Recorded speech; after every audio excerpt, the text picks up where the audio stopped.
दोस्तों, क्या आपने कभी सोचा है अगर एक सुबह आप अपनी कार में बैठे हैं, गूगल मैप्स खोले लेकिन आपकी लोकेशन ही दिखाई ना दे, ना उबर काम करे, ना फूड डिलीवरी, ना फ्लाइट नेविगेशन, ना शिप्स, यहाँ तक के सेना की हथियार भी अपनी लक्ष्य तक ना पहुँच पाए।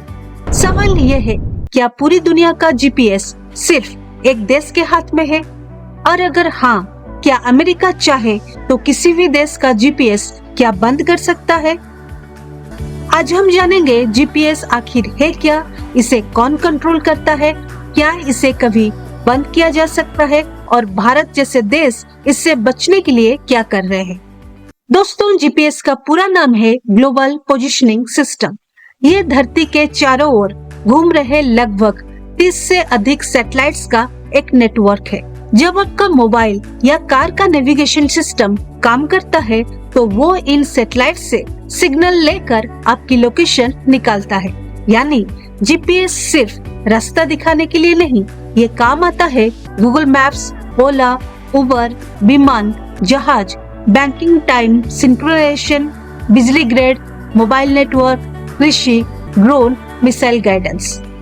आज की दुनिया जीपीएस पर इतनी निर्भर हो चुकी है कि इसके बिना कई सेवाएं रुक सकती है। दोस्तों, जीपीएस की शुरुआत अमेरिका ने की थी। 1970 के दशक में अमेरिकी रक्षा विभाग यानी पेंटागन ने इसे सैन्य उपयोग के लिए विकसित किया। बाद में इसे आम नागरिकों के लिए भी खोल दिया गया। आज भी जीपीएस सिस्टम का संचालन अमेरिकी सरकार, उसकी स्पेस फोर्स करती है।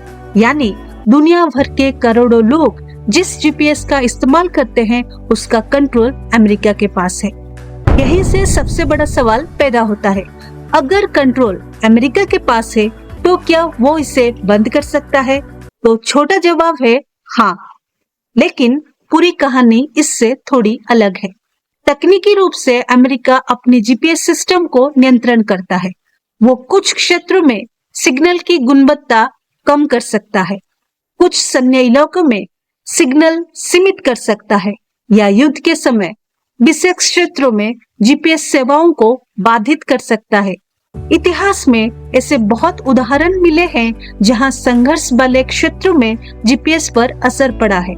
हालांकि पूरी दुनिया का जीपीएस अचानक बंद कर देना अमेरिका के लिए भी बहुत नुकसानदायक होगा, क्योंकि अमेरिकी एयरलाइंस, अमेरिकी कंपनियां, अमेरिकी बैंक और खुद अमेरिकी सेना भी जीपीएस पर निर्भर है। इसीलिए ऐसा कदम केवल असाधारण परिस्थितियों में भी लिया जा सकता है। दोस्तों, दुनिया के बड़े देशों ने जल्दी समझ लिया कि किसी एक देश के सिस्टम पर पूरी तरह निर्भर रहना सुरक्षित नहीं है। इसीलिए कई देशों ने अपने खुद के सैटेलाइट नेविगेशन सिस्टम विकसित किए। अमेरिका का जीपीएस, रूस का ग्लोनास, यूरोप का गैलीलियो, चीन का बाइडो, भारत का नेविक। इन सभी का उद्देश्य है जरूरत पड़ने पर देश और अपनी सेना को स्वतंत्र नेविगेशन उपलब्ध कराना। दोस्तों, भारत ने अपना सिस्टम बनाया जिसका नाम है NavIC, navigation with Indian constellation. इसे इसरो ने विकसित किया है।